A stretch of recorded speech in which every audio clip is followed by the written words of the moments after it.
The men and women in this room have been addicted to methamphetamines. For many, it almost destroyed their lives. Now they have a new life. How did they do it? Here to listen and to lead is Ernie Larson, a nationally known pioneer in the recovery field who has helped to change the lives of thousands. This we believe, that the human spirit is deeper and stronger and better than any addiction. Addiction to meth is a terrible addiction. It eats souls, it ruins lives, it destroys bodies. It's stronger than just about anything. But just about isn't anything. Recovery is possible.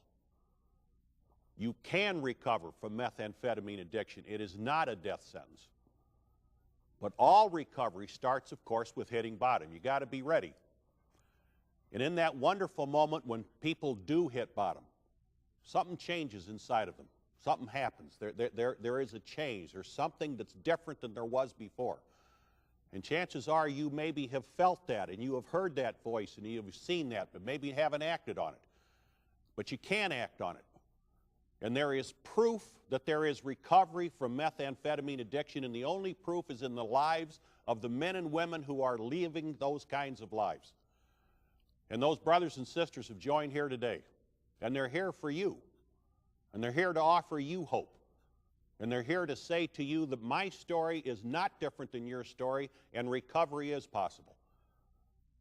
So let me ask the brothers and sisters here, the people who are here for you, when did that tap on the shoulder happen for you? When did you hit bottom? When did you know, even if it was a tiny little voice amid a whole bunch of noise of disaster and chaos in your life, when did you know? When did it start? When did your journey start to recover from methamphetamine? What happened is I had lost everything. I lost my family and all the relationships I'd ever entered in my life. I had no one to turn to whatsoever. And I realized that the problem was me, that it wasn't so much, the police, and it wasn't even so much the meth and the alcohol. It was me, and I was using this meth to solve my problems. It was a temporary solution, and it was something that made me, feel like I could continue to do what I was doing. And I had to turn to my higher power again for comfort, to be able to get through what I was going through. I had all this anxiety and all this depression, and no one to talk to about it. And at that point I realized that the only person the only thing I could count on was my higher power. And it gave me extreme comfort, and it helped me get through the process. Yeah. How long had you been using before that point? 14 years. And did the thought ever come to you before? I mean, I ought to turn this over. I'm losing everything. I mean, was this a brand new experience for you? It was a brand new experience. I'd been in the program before and had relapsed and thought that I had gone through this. And I never really gave up. I never truly surrendered and gave up my will. And for me, really realizing that I was the problem, that it was nothing else, was a complete surrender. Two members of the recovering community, Lisa and Steve, got curious about the effects of meth on their body and on their mind, and they went to find out some facts. Here's what they found.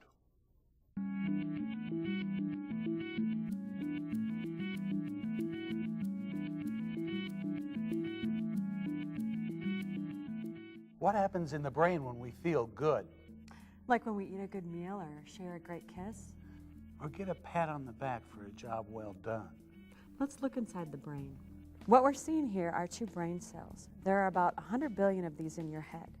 They exchange information by passing chemicals called neurotransmitters from one cell to another.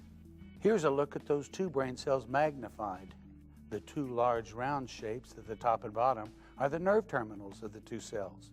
The empty space between the terminals is called the synapse. It's about 1/millionth of an inch wide.